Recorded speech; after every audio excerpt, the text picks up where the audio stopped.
Hey guys, welcome to this presentation of Trinity Alliance Group of Buffalo, How to Flip a House, Phase 1. This series will have approximately 5 phases. So every day this week, we will be on to discuss the 5 phases of flipping a house. How to flip a house and the reason why we're breaking it down into the phases is because I want everybody to gain a system. Everybody should have a system as to what they're going to follow. This presentation will also go along with the 5 phases that are in the upcoming book that we have out. It's called My Flipping Journal. It will be out within the next 2 to 3 weeks in order to help you guys with the flipping season that's getting ready to come up. Alrighty, I am your host, Delisa Robinson, CEO and owner of Trinity Alliance Group of Buffalo. I've been in this real estate streets for the past 22 years. I am an advocate of social media marketing, I believe in it, I love it, and I practice it on a daily basis. We also handle business consulting. We are a full service real estate investment firm. We started our business as a buy and hold company where we held rental properties and we did property management for some other people. And then we decided to cancel out the real estate property management portion and to include more education so that we can teach people what we do. We do real estate sales, retail and wholesale. Retail is on the market, wholesale is off the market, in case you guys have not been on any of my other videos, presentations, so that you know the difference. I like to keep everybody up. One thing you will notice is that I like to introduce myself and tell you who I am, why I do what I do, and how I do what I do. And also there you're going to see some common themes in all of our videos. We do have a real estate investment division where you can actually invest in a Trinity Alliance Group project. All you have to do is give us a call or shoot us an email to get the information and we will be in touch. We also handle real estate investment lending, hard money, traditional lending, mortgages for rental properties or for a home that you wish to live in. We can take your applications, process it, and get you in touch with one of our various lenders that can help you and complete your transactions. Portfolio building and management. Like I said, we no longer do property management. So portfolio building is helping our clients build their $1 million cash flowing property base. That's the portfolio building process. And then as far as managing the portfolio for them, we instruct based on real estate trends, when and where and how they should buy, sell, or hold, or flip, depending on what the market is saying at the time. Now, the question everybody wants to know is, why did I start to flip houses when I said I started out as a buy and hold? It's just something I've always wanted to do, and I like it. It's a quick, for me, because I have systems in place, I've been doing it for a while, but this is not a quick business. So is this flipping business for you? If you think you will get rich overnight, no. This is not a get rich quick scheme. This is not something that's going to happen overnight. There is no part of the real estate business that will ever be overnight success for you. If you cannot tolerate unexpected changes, no. I am telling you, there is not one project that has ever been the same in all of my 22 years. I've had some that have gone really smooth, and I've had some that have caused complete chaos in everybody's life that was involved with the project. So there's no two flips are the same. And you will always, always, always have some changes and some unexpected expenses or something happens. If you watch HGTV, you will notice the one thing that always happens, there's always an unexpected cost when you start opening up walls of old houses. If you don't work well with others, no, this business is not for you. However, if you can manage to keep your cool, wait for a check, and love the satisfaction of a new home, yes, this is the right business for you. This flipping business is not anything that I can honestly say I've experienced before. I like my team. I have a well-oiled machine when it comes to this, and we like to keep it that way. So without further ado, we will see if this flipping business is for you. What you need to start your flipping business. In order to start your flipping business, you will need to create an action plan. This is where you plan your whole process from start to finish. And the thing is, a lot of people don't understand that flipping a house is not just making a house look pretty and putting it on the market. That's not how that works. You have to create a plan for each phase of this project. You have to have phase one, which is what we call securing the building. Phase one, securing the building, we create a plan. You need to know how are you going to lead generate? What houses should you look for to flip? What type of properties should you be interested in? What location are those properties? What size? What amenities do those properties have that make it special and a profitable flip? You need a marketing plan. How are you going to market this property once it's done? How are you going to get the word out that your property is available? Who's going to market your property for you? Are you going to make it for sale by owner, or are you going to pass it off to the real estate agent that should be on your team? Your financing sources. How are you going to fund your project? Is it going to be cash? Is it going to be cash and finance? Is it going to be 100% finance with you paying the minimum expenses of an appraisal and the inspection? You have to have a financing source. Who's your go-to lender? You should know this because your lender is on your team. Hire a team. That should have been number one, but we just put them all on here. Hire a team. On your team, and we're going to get into that in a few more slides because this presentation is not as long. Phase one is not a long presentation. So on your team, you should have people in place that know their job, and you should be able to trust them to do their job without breathing down their necks and looking over their shoulders at any given moment of the day. Right, and you should trust that team to implement your systems, your processes, how you want your flip to run. So you need to have that in place because how you run the first flip, you work out the kinks and you run the second one.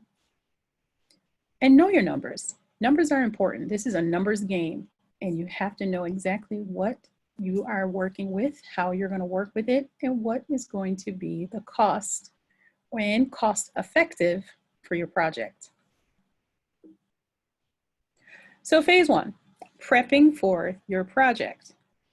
And it's also known as, like I said, we call this one securing the building. Build your team. The people you're going to need on your team when you're in a flipping business is a real estate agent. Real estate agent will be the one who will market your property. They're going to get the word out that your property is available. They should have a whole marketing campaign set up from start to finish of the project. They should not just come in when the project is done. They should know how are flips selling in the area where you're flipping. They should know how many homes have sold in that area, what's the price range. They're going to help you with the marketing, they're going to help you with the pricing, they're going to help you with the execution of getting rid of the flip at the end of it. So your real estate agent better know their stuff. Your wholesaler, the wholesaler is probably who found you the house or the property. They found it, they helped you negotiate it. Yeah, you probably paid them a pretty penny for it, but that's not your problem. That's not your issue. That's not what you want to know. So you want to put the wholesaler in there because wholesalers are amazing at finding off-market deals that can help you with your flipping business. Your attorney is going to keep you on pace as far as the contractual obligations that you have with the property, whether it be from the wholesaler to you or whether it's from you to the real estate agent to the buyer. All of that is going to go into play with your attorney, and your attorney is going to advise you along the way which steps to take. Then we have our contractor. Your contractor is your project manager. They are on site every day. They are at every phase. They have met with every person. They have spoken to everybody on your team will pretty much report to him or her, and they will report to you. For instance, the real estate agent is going to be in touch with the contractor. Why? Because the real estate agent wants to know, when is this project going to be finished? They want to know, how long is it going to take for this project to be complete? How much They're going to go in the middle of the project and give pointers. Don't put too many cabinets here. Don't put too many cabinets there. Make sure you have a bigger island. This tub is too small. Your real estate agent should be able to consult with your contractor and give them pointers to maximize the value of your home. The wholesaler is going to be in touch with the contractor because the contractor and the wholesaler probably went and saw the project together before they came in and said, hey, here's the job. Here's what we think. The wholesaler negotiated with the contractor. They came up with a construction budget. They passed it on to you. Your contractor and your accountant, they're going to be in contact with each other. Why? Because they need to make sure the money's right. Contractor is going to create a construction budget, and your accountant is going to need to know what that budget is, and they're going to need a copy of it when it's done. All the receipts and everything else for that project is going to go there. Or the one bill that you get from the contractor is going to go to your accountant. Your assistant, basically your right-hand man or woman, and they're going to be with you every step of the way. They're going to be in touch with your real estate agent, your wholesaler, your attorney, your contractor, your accountant, and your lender.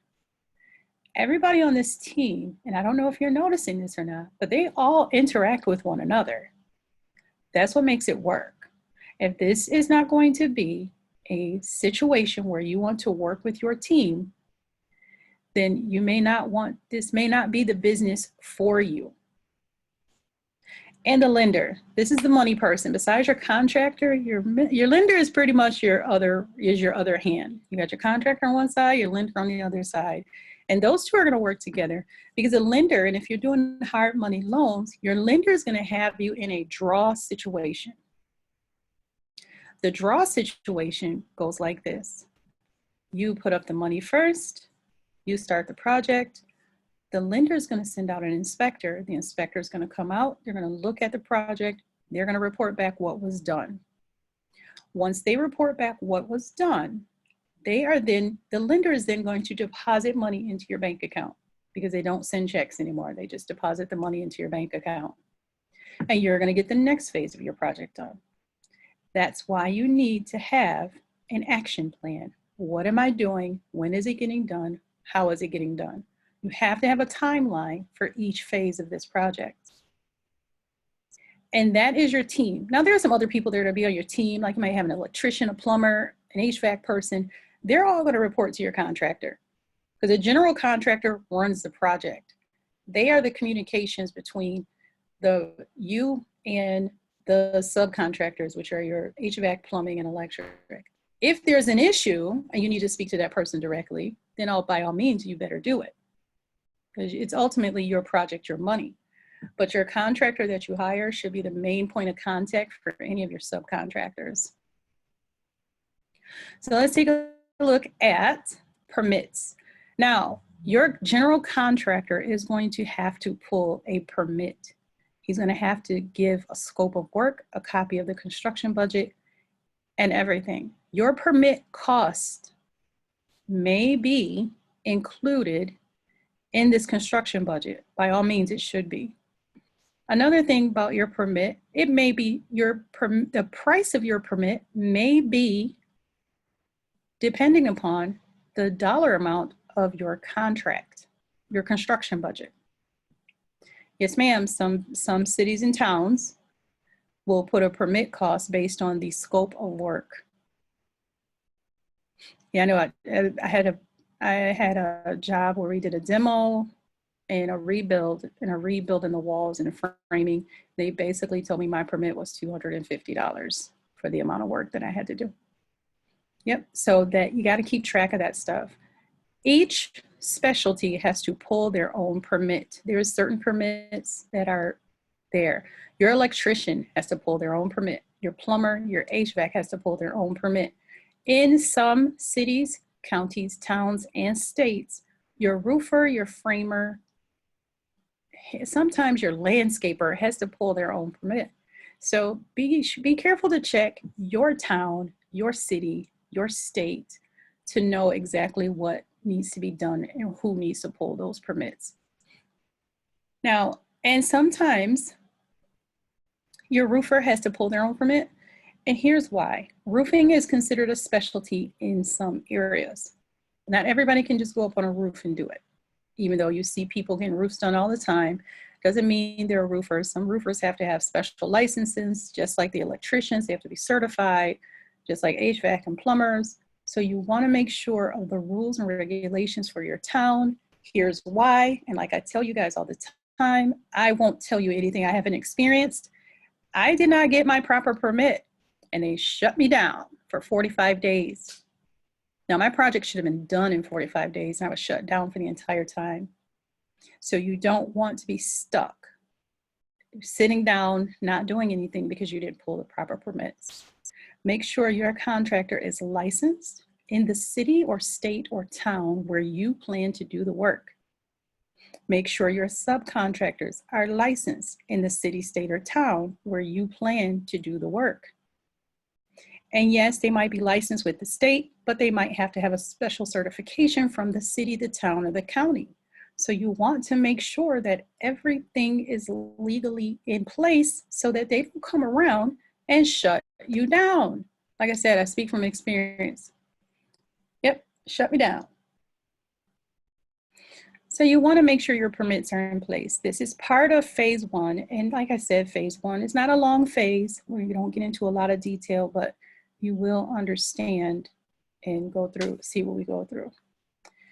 So now that we have our team and our team has pulled all their proper permits, we're going to secure our building. This is where we make sure the building is secure from the weather elements and break-ins. So the first thing you want to do is, if there's a roof that needs to be done, start the roof. If there's demolition that needs to be done on the inside, start the demolition. Here's a helpful hint. I have a can of red spray paint. Before a hammer hits a wall or a door or a window, I go in and I mark a red X with my red spray paint on everything that should be demoed. That way, there's not a floor that gets ripped up that I didn't want ripped up. There's not a wall that gets taken out that I didn't want taken out. There's not a kitchen cabinet that's removed that I don't want removed. You can't give them a plan and say everything goes. Sometimes you can salvage materials from one job to the next. So I've gone into homes that had beautiful cabinets. I just didn't want them in this project because they didn't fit the plan. So you carefully remove the cabinets. So don't put a red X on the cabinets, because guess what your demo crew is going to do? They're going to come in, hammer swinging, destroying everything. So you want to make sure you mark off exactly what it is that you want demoed. Your demolition price should be based upon size of the property. Like I had a $5,000 demo budget. I put $5,000 on each one because I have my own demo crew. Everybody doesn't have their own demo crew. I hire my demo crew out to other people. When I'm not working, they're still working. Another part of the phase one, securing the business, securing the building, is the dig down on the basement. Sometimes, have you ever gone into a basement and you have to duck? I'm only 5'3" and 3/4, so I say 5'4". But if I have to duck when I go into a basement, that's a useless basement for me. Now you can do what they call a dig down, because you can't build up a basement, so you have to dig down. You basically dig down another 2 to 3 feet. You pour an alternate foundation and build walls on cinder blocks usually. And now you have a fully usable basement that you can use. That's if you're up north. In the south, you guys have walkout basements a lot of the times, and that works too. I actually like those better. So you get the concrete basement in because you did the dig down, so now you have usable space. And if you finish it and put in an egress window, you can actually add square footage to a property that way. Does it cost? Absolutely. It costs a pretty penny. And you also want, in this phase, you want to get your exterior work done. Your exterior work will be your masonry work. If you have brick, you have stucco. Sometimes people paint. If it's the weather permits, they'll do the paint. Oftentimes, some people throw windows and doors in this phase. I don't, because I'm securing the building. All I'm securing is the building. I want the roof done so there's no water damage. I want the demolition on the inside done so we can start structuring and making sure there's no surprises behind the walls. I want the dig down on the basement done, just in case I want to use this basement or sell it for more money, because now it has a full basement that can be used as extra space. I want to get my stucco, my backyard, the brickwork, vinyl fencing, whatever needs to be done in the exterior. I want to get all that stuff done. I suggest if a fence is in your plan, do it now. Now, mind you, I'm not the end all be all when it comes to this, but this is where you should do it. So that is it for securing the building in phase 1. You can reach us on our social media outlets, Trinity Alliance Group of Buffalo, Inc. for our Facebook page, tag.716 for our Instagram, tag 716 for our YouTube channel, and tag 716_team on Twitter. Yeah, we're on Twitter too. Our YouTube channel, these videos are being uploaded to our YouTube channel on a daily basis. So please subscribe to our YouTube channel and share with your friends, because we like to teach and reach as many people as we possibly can. We have our affiliates. We have our Tag 716 Wholesale Network, where we have a nationwide network of wholesalers who are apt to find very good, very reasonable priced properties around the country for you, future investors, future millionaires, to invest and flip.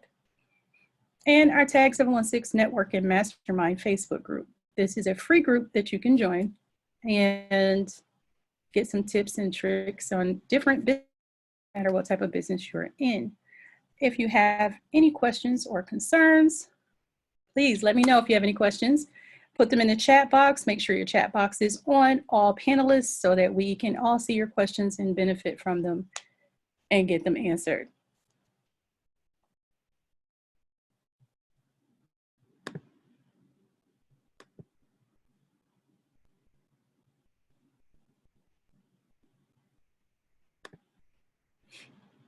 No questions? Any questions about phase 1 of flipping your house, or flipping a house, I should say?